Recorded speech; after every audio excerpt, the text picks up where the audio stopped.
Welcome to the second part of our video Welcome. of Parashat Chayei Sara. I'm going to talk about a very special person right now, Eliezer. And of course, we're going to talk also about Rivka. And Eliezer was the slave of Avraham Avinu. And Avraham is sending him to a mission to find a bride for his son, Yitzchak. I'm going to read a little bit.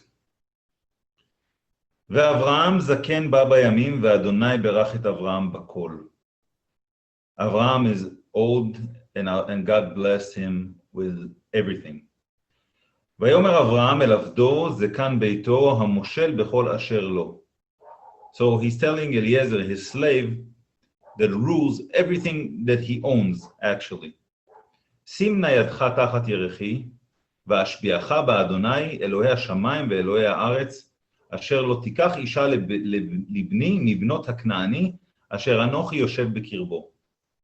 So, Avraham swears, makes Eliezer to give a vow to him that he will not take a girl from Canaan to be a wife for Yitzchak.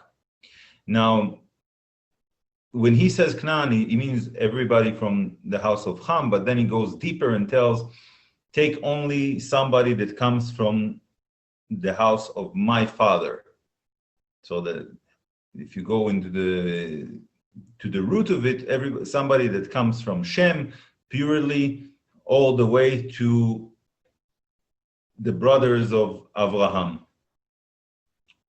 Now, Eliezer has a conflict because Eliezer is from Ham, actually. Eliezer comes from Nimrod, from Ham, and he has a daughter, and he wants to marry this daughter to Yitzchak.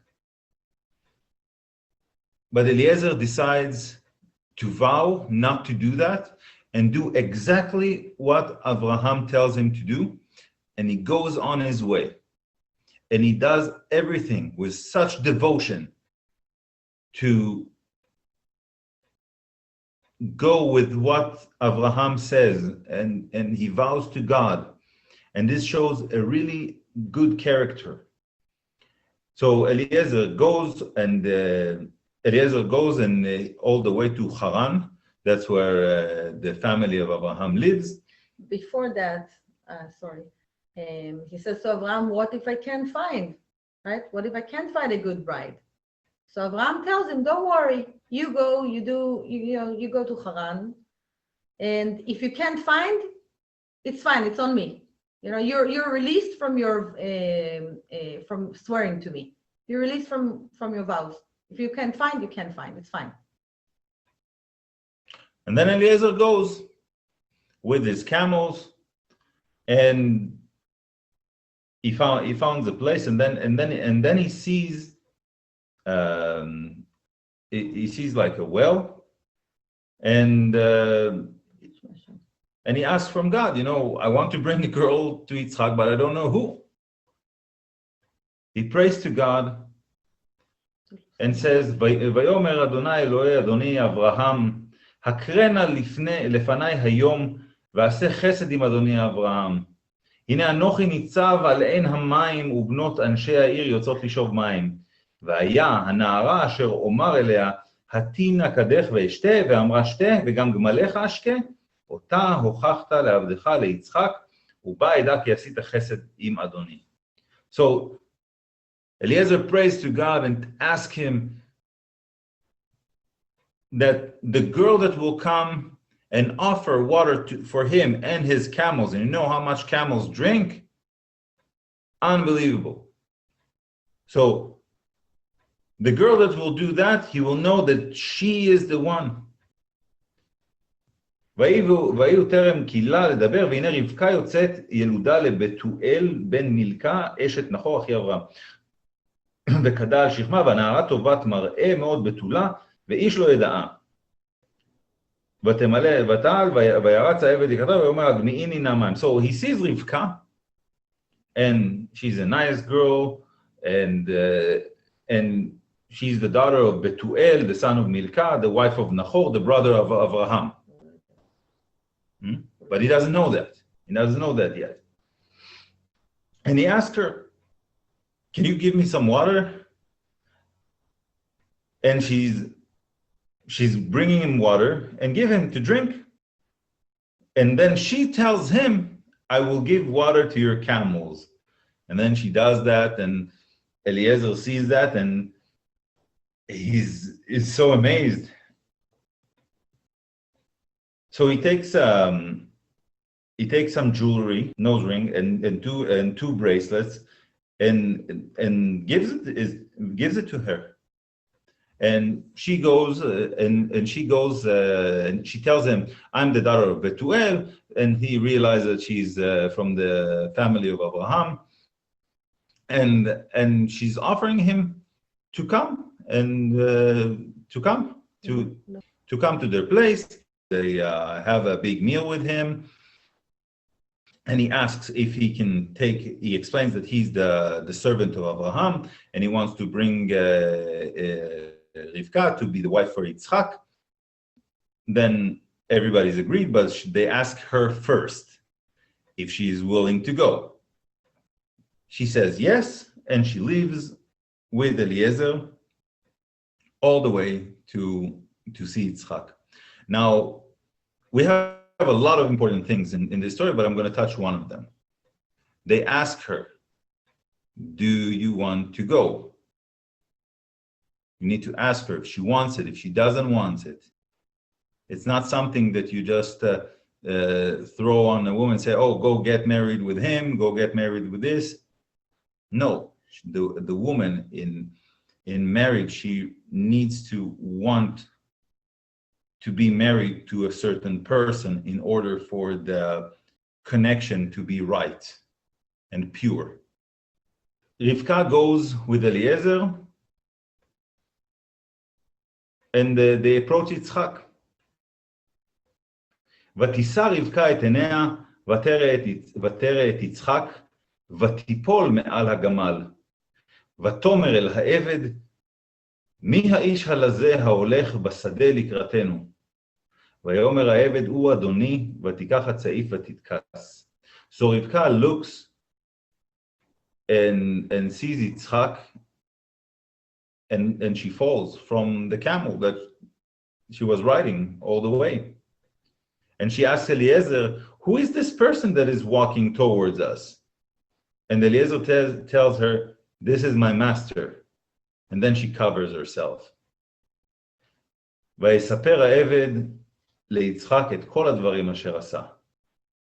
So Eliezer tells Yitzchak all the things that he did to bring her.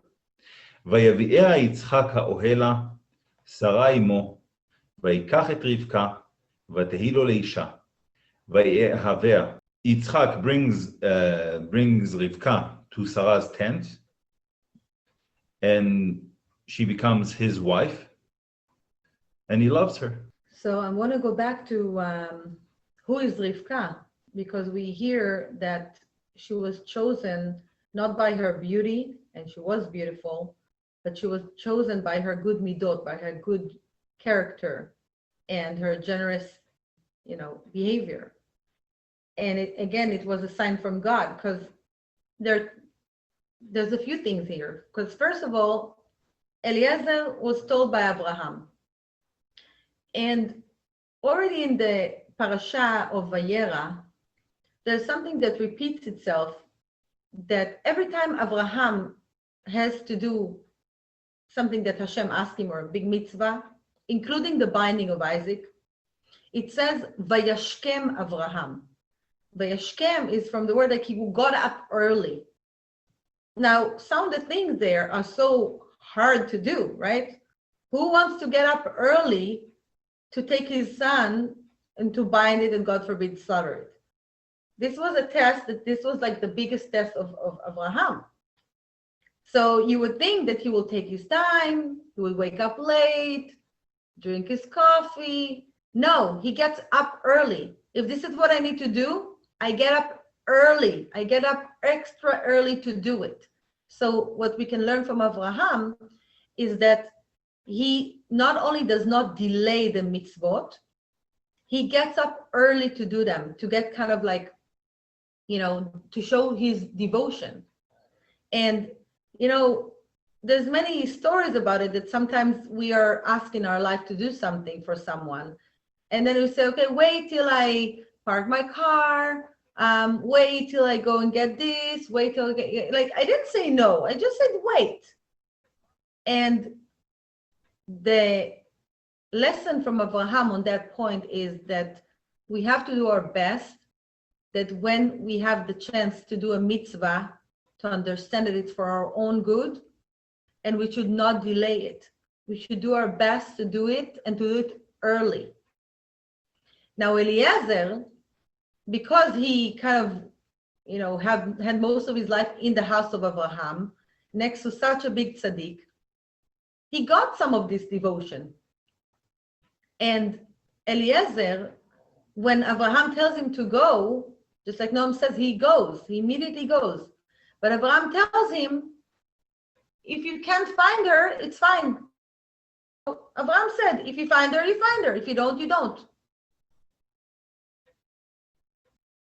Abraham says that, but Eliezer still prayed to Hashem, and with all his heart and soul, ask to fill that assignment to the fullest. So that's another thing. And Rivka doesn't know that it's a test, right? She just comes and she sees Eliezer, and she's so generous, and she was very young, and she gives him the water. She gives his camels. Can you imagine, like a girl, that's usually a job that a man would do, right? But she offers, no, I give you camels too. I'll take more water and help you. And it's not for granted, because Rivka grew up, yes, in the house of the, she's from the same big family of Abraham. But just like Abraham had to get out of that area, same was for Rivka, because her brother is like a Torah joke, because his name is Lavan, and Lavan means white, right? White, pure color. And he was one of the darkest people in the Torah. Her father's name was a very nice name, Betuel. Betuel sounds like a beautiful name, but when you go into the meaning, Betuel is from the Hebrew word Betula. Betula is a virgin. Betuel had a sick hobby to be the first to take the virginity from each woman in the area, including in the family. And that's why it was so urgent to actually take Rivka faster out, so that he, God forbid, doesn't do it to her too. The thing with Betuel wanted to take the virginity, but he did, according to the Zohar, he didn't just take the virginity. When a woman is getting married to a man, we do Sheva Brachot. The Sheva Brachot is a connection to the Shekhinah. And Betuel, we're talking about time that these people knew how to do a lot of dark magic. He used to do that in order to be able to steal those blessings from the Shekhinah by taking the virginity of a woman and have it to himself and bring it to the dark side. Instead of getting blessings from marriage, he would take it to the dark side. Later on, from Lavan, his son, comes Beor, and his son is Bilam, one of the most terrible wizards we had ever in humanity, sorcerers. Yeah, so you see, there's it's very challenging. So they had to take her right before. There's a whole story about it, that he still, in the Midrash, to say he still tried. And the last night before they left, and an angel came and killed him. So her dad was killed, so that he could not do what he was aiming to do, even to his own daughter, unfortunately. And back to when Rivka meets Yitzchak. So the beautiful thing about it is that it shows here they never met, right? It was a shidduch. Avraham and Sarah, they met each other, but Rivka and Yitzchak, they never met each other. And she was brought to him. And the way they show it is that he brought her to the tent. He took her to be his wife, and then he loved her. So the beautiful thing about it is that they loved each other not based on what they saw. Of course, both of them were very, elevated and beautiful, but they loved each other based on the character, based on their own morality level and on what they had, and what they wanted to achieve together in the world. And the Midrash explains that when Yitzchak brought Rivka into the tent, it was kind of like a challenge, because Yitzchak for 3 years could not stop feeling sorrow because of the death of his mom, of Sara. And when Sara passed away, her special tent was not just a tent. It was not just an ordinary tent. In her tent, when she light candles on Friday night, the candles and the light from the candle would not stop all the way to the next Friday. And there was a special cloud of protection that was above the tent. It was always above Sarah's tent. And she would make special bread, the challah, right? And the challah also was very, very special. It would not get bad from one Friday to the next. As soon as Sarah passed away, the light of the, in the tent was off. We're talking about physical and spiritual. The cloud went away, and there was not the same dough, no dough. So when Rivka came into the tent, immediately the whole tent was filled with light. And that was the sign. Now we know that in the secret, she had some light from the soul of Sarah that was reincarnated in her. But immediately as Rivka went into the tent, the light was shining, the cloud that was protecting came back, and she started with kneading of the dough that was with the same beautiful, powerful energy from one Friday until the next Friday. Now, women, when they get married, one of the biggest mitzvot, actually we divide it to 3 letters that are like a code to remember that. The code is Chana. The Chet, the letter Chet is for Challah. So women should do their best to bake challah for Shabbat. So you can bake it on Thursday night, you can bake it on Friday all the way, but not on Shabbat itself, of course. If you're stuck, you can buy, as long as there is a challah in the house. But of course, we encourage women to bake challah for the house. The nun is nida. Women purity, to keep the purity. There's a lot of laws about it that are under family purity, how to keep that. We can make another video about that if people are interested. And the hay is hadlakat nerot. So the woman is the one that lights the candle, and with that brings Shabbat, the Sabbath, into the home. So those 3 things are very crucial for a woman to do. And that we take from our mothers, from Sarah, Rivka, Rachel, and Leah. That's it. All the best. All the best.